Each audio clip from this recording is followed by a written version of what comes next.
Kita lanjutkan bahasan berikutnya, masih dari kitab Adabul Mufrad. Hadis berikutnya itu mengenai seseorang yang mendapati orang tuanya di usia tua tetapi tidak masuk surga. Khalid bin Mahlad mengabarkan kepada kami, ia berkata, Sulaiman bin Bilal mengabarkan kepada kami, ia berkata, Suhail mengabarkan kepada kami dari ayahnya, An Abi Hurairah Agin Nabi sallallahu alaihi wasallam qala rogima anfuhu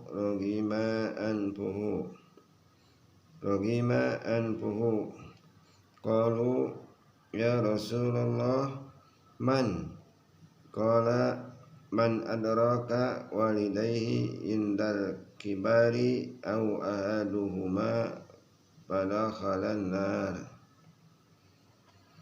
Artinya dari Abu Hurairah, ia berkata Rasulullah SAW bersabda, sungguh terhina. Para sahabat lalu bertanya, siapa wahai Rasulullah? Beliau lalu bersabda, siapa saja yang mendapati kedua orang tuanya atau salah satu dari keduanya masih hidup di usia tua, tetapi ia malah masuk neraka. Kandungan hadis ini yang pertama adalah perintah agar berbakti kepada orang tua disertai penjelasan akan besarnya pahala berbakti kepada mereka dan peringatan agar tidak durhaka kepada mereka. 2. Berbakti kepada orang tua di penghujung masa tua mereka dengan memberikan pelayanan dan nafkah merupakan salah satu sebab yang dapat memasukkan seseorang ke dalam surga. Barang siapa lalai dalam menunaikan hak mereka, maka ia tidak akan masuk surga dan Allah akan menghinakannya. 3. Dianjurkan mengulangi perkataan sebanyak 3 kali agar dapat dipahami. Hadis berikutnya, barang siapa berbakti kepada kedua orang tuanya, Allah akan memanjangkan umurnya. Asbaq bin Al-Faraz mengabarkan kepada kami, ia berkata, Ibnu Wahab mengabarkan kepadaku dari Yahya bin Ayub, dari Zabban bin Faid, An Sahli bin Mu'adi, An Abihi qala Nabi sallallahu alaihi wasallam, man bara walidayhi tuba lahu jadallahu fi umurihi. Artinya dari Sahal bin Mu'ad dari ayahnya bahwa Rasulullah SAW bersabda, barang siapa berbakti kepada kedua orang tuanya, maka ia akan memperoleh keberuntungan. Sungguh Allah Subhanahu wa Ta'ala akan memanjangkan umurnya. Kandungan hadis ini yang pertama, berbakti kepada orang tua merupakan sebab keberkahan dan dipanjangkannya umur. Yang kedua, orang yang berbakti kepada orang tuanya berhak memasuki tuba, yaitu surga yang khusus diperuntukkan bagi golongan tertentu. Hadis berikutnya, tidak boleh memohonkan ampunan bagi orang tua yang musyrik. Ishaq mengabarkan kepada kami, ia berkata, Ali bin Husain mengabarkan kepada kami, ia berkata, ayahku mengabarkan kepadaku dari Yazid An-Nahwi dari Ikrimah, An Ibni Abbasi fi qawlihi azza wa jalla, imma yablughanna indakal kibara ahaduhuma au kilahuma fala taqul lahuma uffin ila qawlihi kama rabbayani saghira fanasakhat hal ayata fi bara'ati.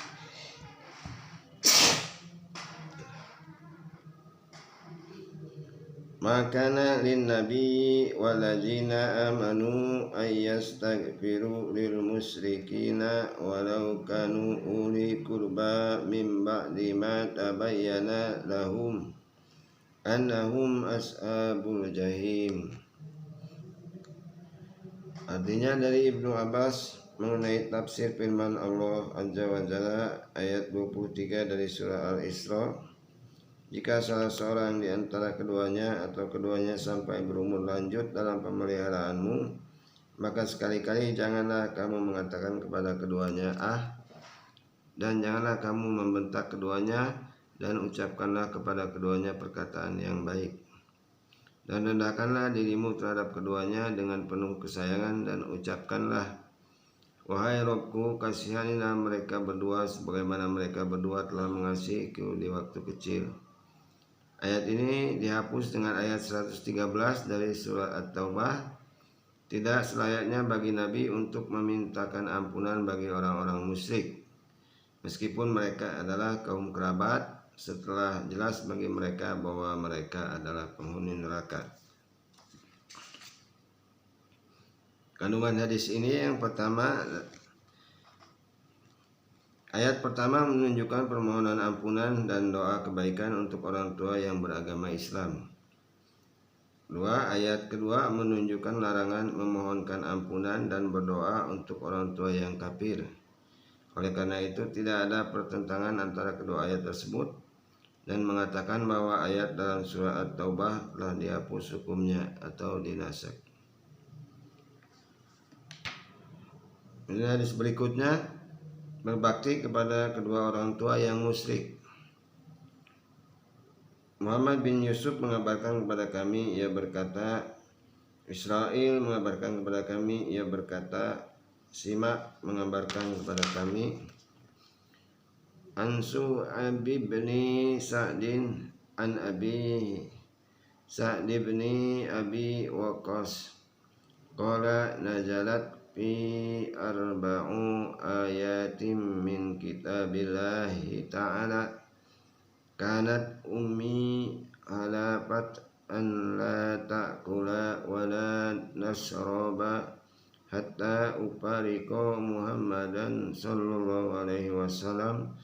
Fa'anzalallahu azza wa jalla, wa in jahadaka ala an tusyrika bi ma laysa laka bih ilmun fala tuti'huma wa sahibhuma fid dunya ma'rufa.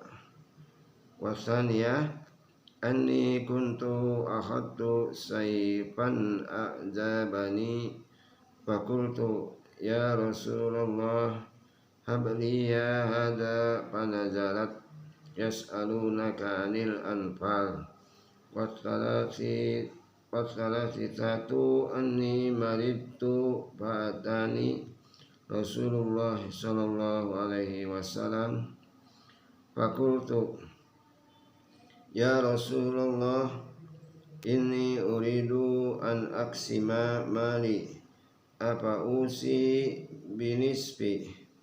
Faqala la faqultu sulusu.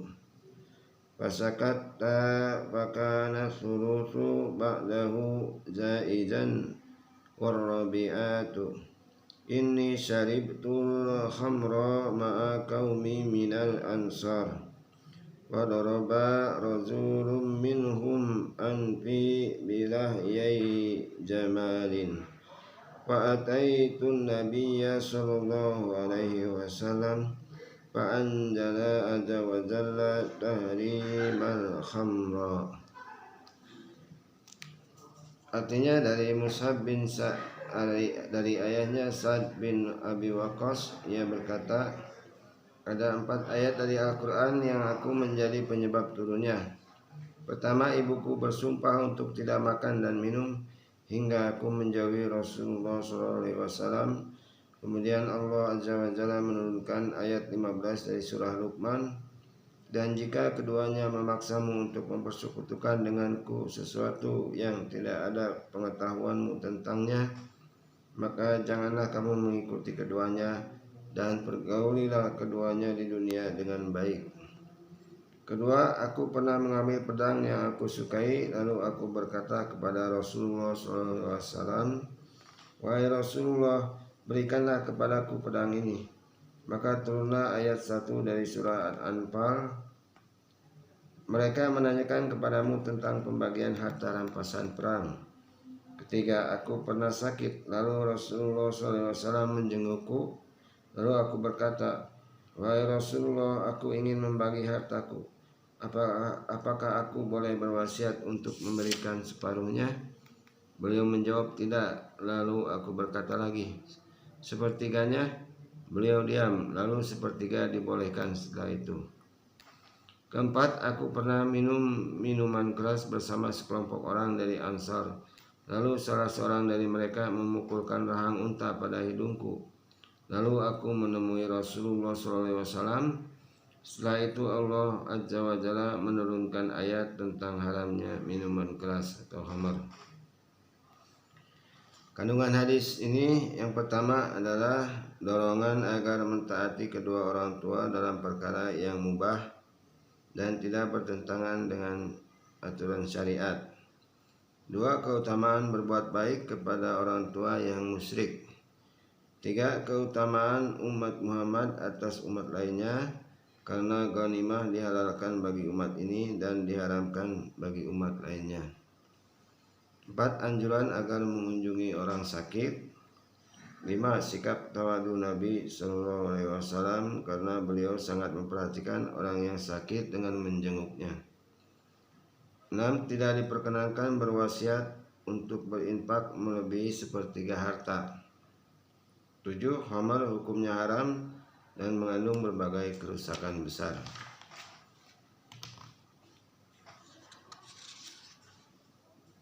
Berikutnya Al-Humaydi mengabarkan kepada kami, ia berkata, Ibnu Uyainah mengabarkan kepada kami, ia berkata, Hisham bin Urwah mengabarkan kepada kami, ia berkata, ayahku mengabarkan kepadaku, ia berkata, ahbaratni Asma'a binti Abi Bakrin qalat atatni ummi ragibatan bi ahdin Nabi sallallahu alaihi wasallam wa sa'altun Nabiyya sallallahu alaihi wasallam asiluha qala na'am qala ibnu Ubaynah fa anzalallahu azza wa jalla fiha la yanhakumullahu 'anil ladzina lam yuqatilukum fid-din. Artinya Asma binti Abu Bakar mengabarkan kepadaku, ia berkata, ibuku datang dalam keadaan rindu kepadaku di zaman Rasulullah SAW. Lalu aku bertanya kepada Rasulullah SAW, apakah boleh aku berbuat baik kepadanya? Beliau menjawab, ya. Ibnu Uyainah berkata, lalu Allah Azza wa Jalla menurunkan ayat 8 dari surat Al-Mumtahanah. Allah tidak melarang kalian untuk berbuat baik dan berlaku adil terhadap orang-orang yang tidak memerangimu karena agama. Kandungan hadis ini adalah dibolehkannya tetap menyambung kekeluargaan dengan kerabat yang musyrik selama mereka tidak turut serta memerangi kaum muslimin.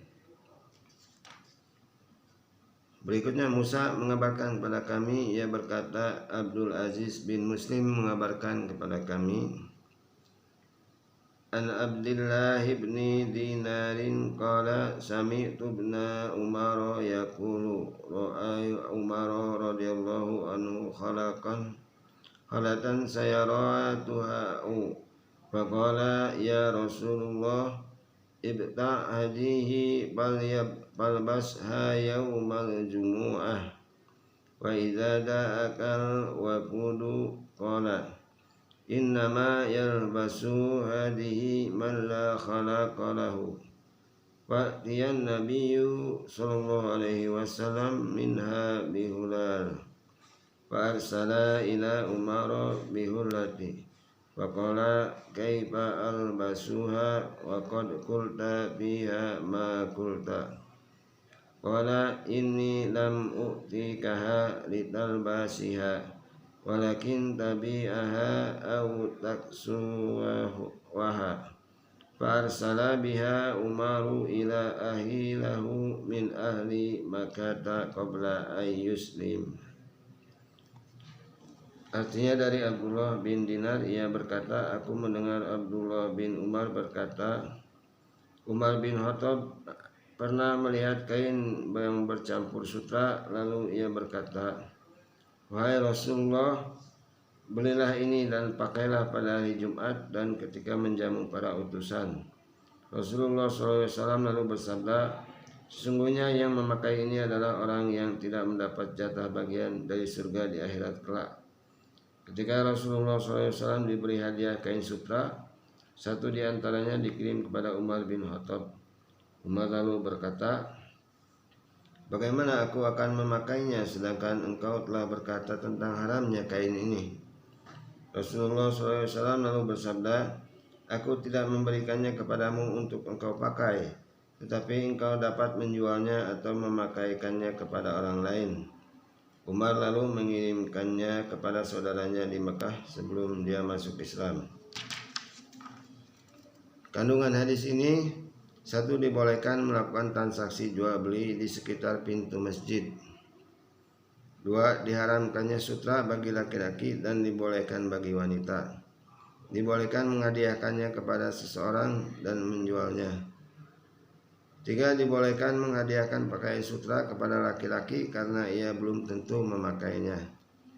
Empat, dibolehkan memberikan hadiah kepada orang musyrik berupa pakaian dan selainnya.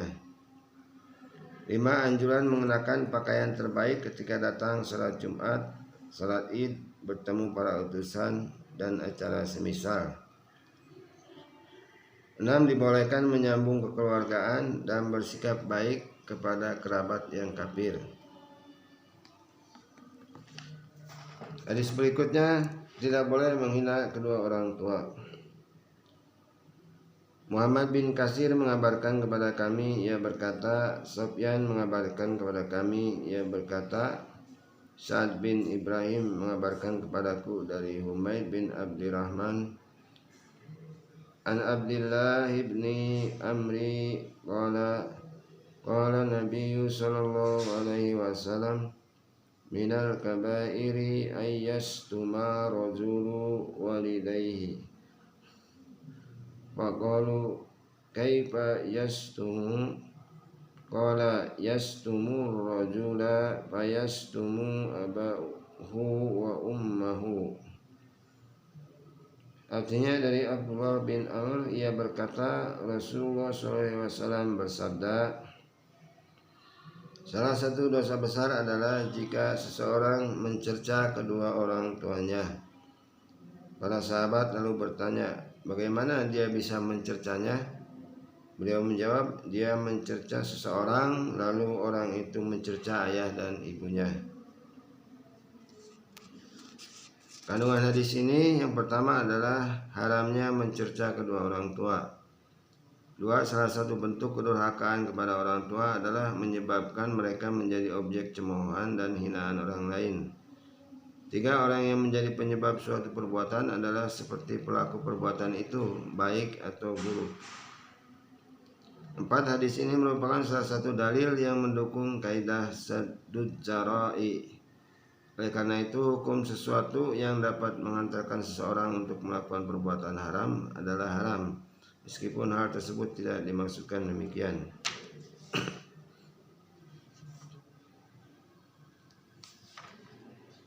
Berikutnya Muhammad bin Salam mengabarkan kepada kami, ia berkata, Mahlad mengabarkan kepada kami, ia berkata, Ahbarona bnu Jurayji qala sami'tu Muhammad bin Haris bin Sufyan yaz'umu anna Urwa bin Iyadin ahbarahu annahu sami'a Abdullah ibn Amri wa ibn al-Asi yaqulu minal kabairi indallahi ta'ala ayyastasibbar rajulu liwalidihi.